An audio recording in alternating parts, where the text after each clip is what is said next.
ज्यादा दूर थोड़ी है। तो महाराज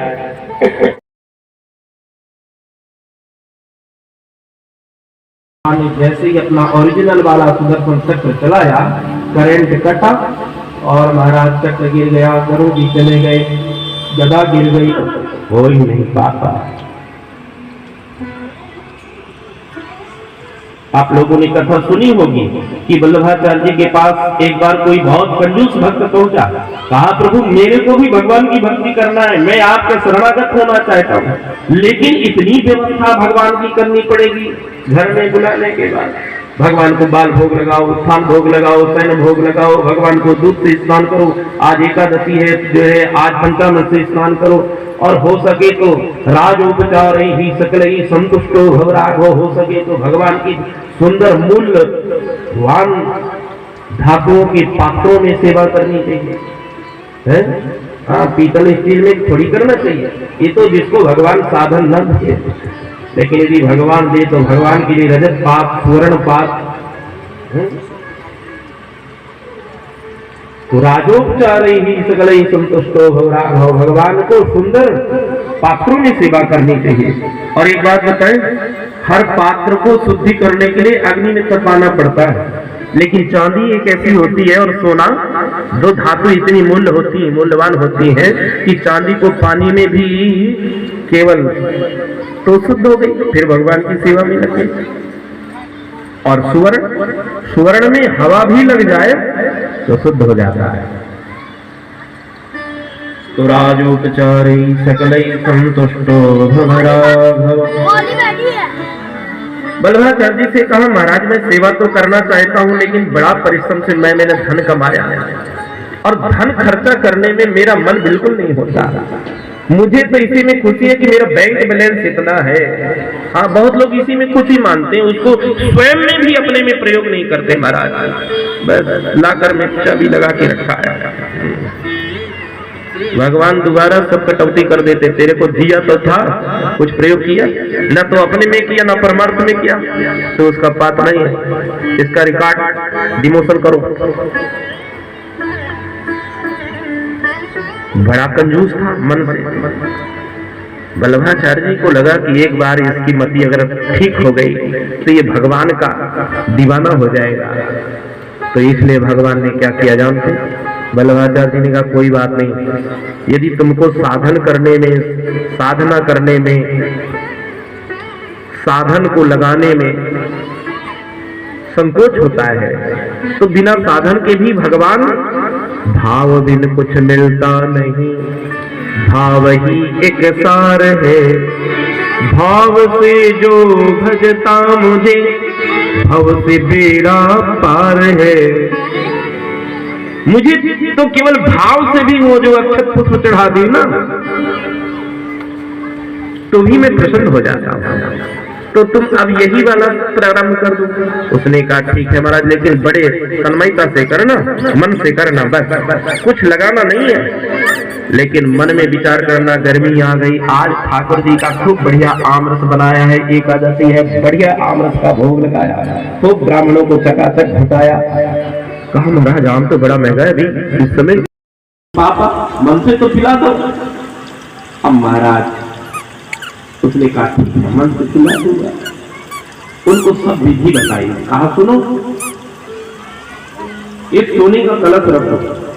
हमारा सोना तो बहुत महंगा होता है। बोले अरे मन का सोना रख लो ना। मन में सोना रखा, यमुना जी का जल लाओ, ठाकुर जी को स्वर्ण सिंहासन पर बैठाओ, फिर ठाकुर जी को उस स्वर्ण कलश से स्नान कराओ, फिर सुंदर ठाकुर जी को मक्खन और मिश्री का भोग लगाओ। अब महाराज ये मन से लगाते लगाते लगाते, पूरी कथा का रहस्य जो है मैं बताऊं आपको, लगाते लगाते मन से अभ्यास किया इसने, तो एक दिन ऐसी स्थिति हो गई कि अच्छी दिन गिरी थी, गिर जाने दे तेरे डिब्बा की चीनी तो नहीं गिरी। और महाराज भगवान का दर्शन हो गया। कहने का अभिप्राय क्या है? चाहे धन से हो, मन को ही जोड़ने के लिए विधि है। कैसे भी तस्मात् केनापि उपायेन मनः कृष्णे निवेशेत। भगवान की प्राप्ति की प्राप्ति के लिए, भगवान के अनुभव के लिए केवल धन ही नहीं चाहिए।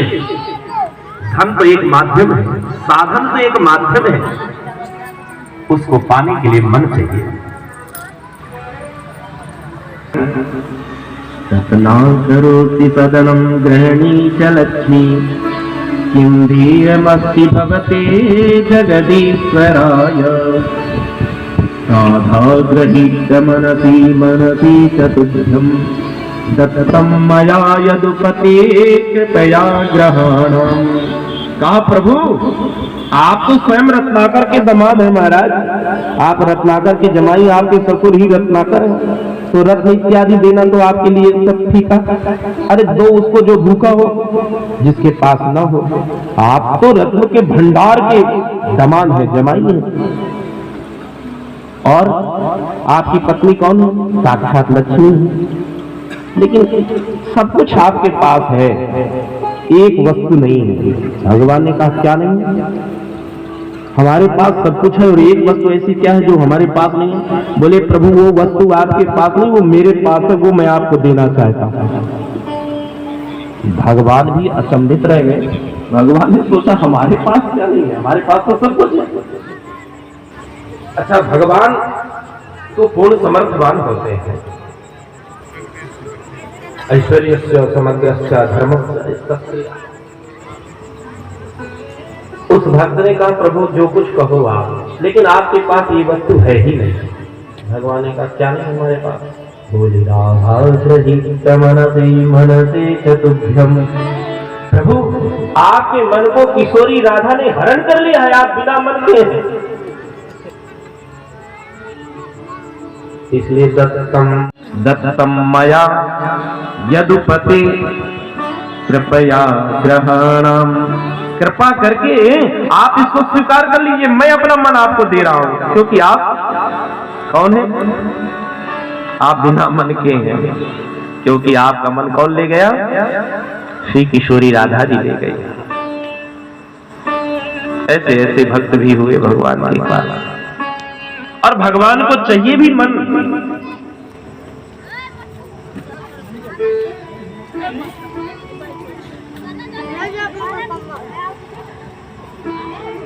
आदरणीय श्री सुखदेव जी कहते हैं उन्होंने अपने आप को सबसे कहा कि देखो मैं ही वासुदेव हूं। वासुदेव का अर्थ समझे हम? बना लिया, गरुड़ जी बना लिया, शंख चक्र बना लिया, गदा पद्म बना ली, और सबका रिमोट भी बनवा लिया इलेक्ट्रिकल से, किसी से रिमोट हाथ में रख लिया। भगवान को पत्र लिखा, वासुदेवम वासुदेव अवतीर्णोहम एकम एव न चापरः। वासुदेव एक होता है, वो मैं प्रकट हो गया हूं, मेरी शरण ग्रहण करो, नहीं चढ़ाई कर दूंगा। भगवान ने पत्र खोला, देखा, भगवान ने, उद्धव जी ने पूछा क्या हुआ? बोले वासुदेव जी प्रकट हो गए, उनकी शरण में जाना होगा, नहीं चढ़ाई कर देंगे।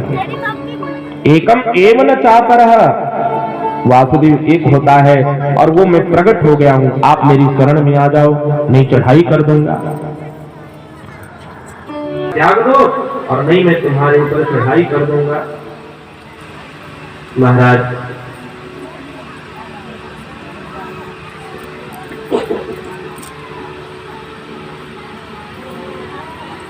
भगवान ने उस दूत से कहा कि हम आपके वासुदेव का दर्शन करेंगे। भगवान वहां गए, यही मिर्जापुर का था वो पंडित। भगवान वहां गए, देखा कि बहुत उसकी प्रजा बैठी है, सबके सामने कभी गरुड़ जी उड़ा रहे, कभी चक्र चला रहे। तब तक लाइट चली गई, जैसे आज अभी 2 बार लाइट चली गई थी ना, तो हम लोग सब बैठे थे। जैसे लाइट चली गई तो उसका गरुड़ उड़ा ही नहीं। अब बटन दबा रहा, जब लाइट करंट मिले तब तो गरुड़ उड़े, वो रियल का तो है ही नहीं था। भगवान के किसी भी उसके लिए कोई करंट तो चाहिए नहीं, भगवान स्वयं सबके करंट है। तो महाराज सब देखते रहे भगवान, इसके बाद ही इतने करुणा सागर हैं। भगवान ने विचार किया कि देखो तो सही, इसने हमारी कितनी नकल की होगी, कितना हमारा पहले चिंतन किया होगा, तब न इसने नकल की। एक कहावत है ना कि महाराज नकल को करने में भी अकल चाहिए। तो इसमें हमारी कितनी अपने बुद्धि से कितना खटा होगा। हमारा जैसे ही अपना ओरिजिनल वाला सुदर्शन चक्र चलाया, करंट कटा और महाराज चक्र गिर गया, गरुड़ भी चले गए, गदा गिर गई और उस वासुदेव का जो नकली वास पौंड्रक बना था उसकी मुक्ति हो गई। सभी ने भगवान के श्री चरणों में आश्रय प्राप्त किया। नाथ नारायण वासुदेव, हे नाथ नारायण वासुदेव, नाथ नारायण वासुदेव, हे नाथ नारायण वासुदेव, गोविंद माधव गोपाल माधव, गोविंद माधव गोपाल माधव,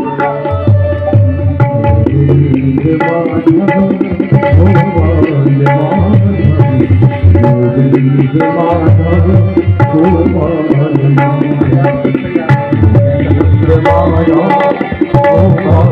माधव, गोविंद माधव गोपाल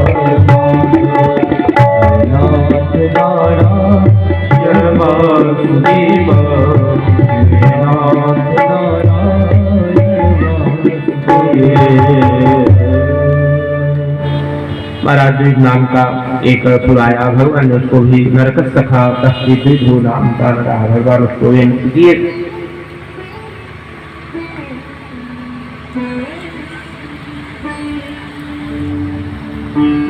नारद जी भगवान की गृह दिनचर्या देखने आए। भगवान ने उनके मुंह को मुक्त किया। नारद जी से पूछा, ब्रह्मन् धर्म सदक्ताहं कर्ता तदनुमोदिता ताचीय लोकमिमाम् आस्तिका पुत्रमाखिदा।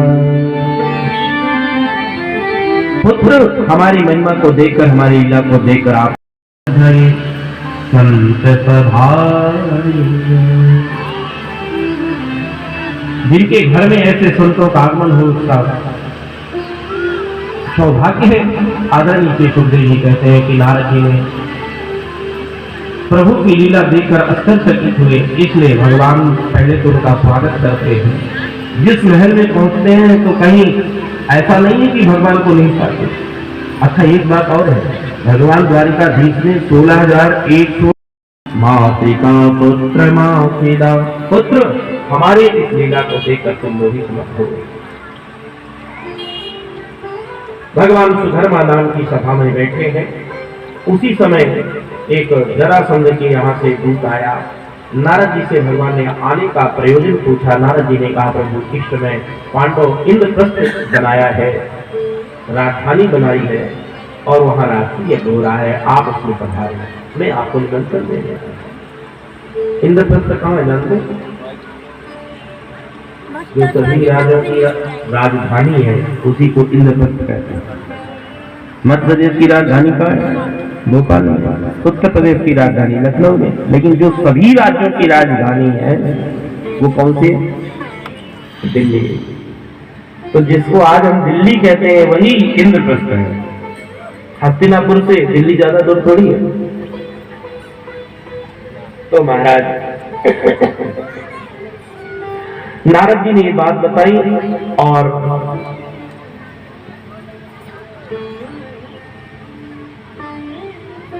इधर दूत ने आकर निवेदन किया, प्रभु राजदूती ब्रुवत्प्रेयं देवरसी परमस्तुति तं दृष्ट्वा भगवान् कृष्णः सर्वलोकीश्वरेश्वरः।